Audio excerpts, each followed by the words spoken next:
കാർഷിക സമൃദ്ധിയുടെ ഓർമ്മകൾ പുതുക്കി ഒരു വിഷുക്കാലം കൂടി. കണ്ണനെ കണി കണ്ടുണർന്നും വിഷു കൈനീട്ടം നൽകിയും നാടങ്ങും വിഷു ആഘോഷിക്കുന്നു. കൃഷ്ണ വിഗ്രഹത്തിനു മുന്നിൽ നിലവിളക്ക് തെളിയിച്ച് ഓട്ടുരുളിയിൽ ഐശ്വര്യത്തിന്റെ കാഴ്ചയായി കൊന്നപ്പൂക്കളും കോടിമുണ്ടും അഷ്ടമംഗല്യവും വാൽക്കണ്ണാടിയും പിന്നെ സമ്പന്നമായൊരു കാർഷിക സംസ്കാരത്തിന്റെ ഓർമ്മപ്പെടുത്തലും.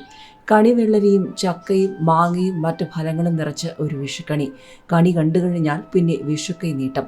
കുടുംബത്തിലെ മുതിർന്നവർ നൽകുന്ന സമ്പൽ സമൃദ്ധിയുടെ നല്ല നാളുകൾക്കായുള്ള തുടക്കമാണ് വിഷുക്കൈ നീട്ടം. കേരളത്തിലെ പ്രധാനപ്പെട്ട 2 ഉത്സവങ്ങളാണ് വിഷു, ഓണം എന്നിവ. രണ്ടും കാർഷികോത്സവങ്ങളാണ്. വിളവെടുപ്പിന്റെ സന്തോഷം ആഘോഷിക്കുക കൂടിയാണ് വിഷുവിലൂടെ, ഓണത്തിലൂടെ.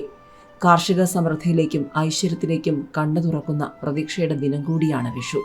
മേടമാസത്തിലെ വിഷു പുലരിയിൽ കാണുന്ന കണിയുടെ പുണ്യവും സൗഭാഗ്യങ്ങളും വർഷം മുഴുവൻ നിലനിൽക്കുമെന്നാണ് വിശ്വാസം. വിഷുവിന് സമാനമായ ആഘോഷങ്ങൾ മറ്റ് സംസ്ഥാനങ്ങളിലുമുണ്ട്. കൂട്ടായ്മയുടെ ഉത്സവം തന്നെയാണ് ഇന്നും വിഷു. വടക്കൻ കേരളത്തിലാണ് വിഷുവിന് കൂടുതൽ പ്രാധാന്യവും. പടക്കം പൊട്ടിച്ചും വിഷുക്കോടികൾ കൈമാറിയും വീടുകളിൽ എല്ലാവരും ഒത്തുകൂടിയുമുള്ള ഒരാഘോഷം.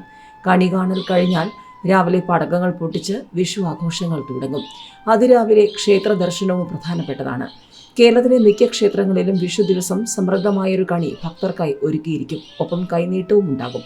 പിന്നാലെ വീടുകളിൽ വിഷു കളികളും സദ്യവട്ടവും എല്ലാം ഉണ്ടാകും. കൃഷ്ണ വിഗ്രഹവും കണിക്കൊന്നയും കണിവെള്ളരിയും വാൽക്കണ്ണാടിയും ഗ്രന്ഥക്കെട്ടും പഴങ്ങളും പൊന്നും കോടിമുണ്ടും നാളികേരവും എല്ലാമായി ഒരുക്കിയ വിഷുക്കണി കണ്ട് ഐശ്വര്യത്തിൻ്റെ നല്ല നാളുകളിലേക്ക് ശുഭപ്രതീക്ഷയുടെ കാൽവയ്ക്കുന്ന എല്ലാ മലയാളികൾക്കും വിഷു ആശംസകൾ.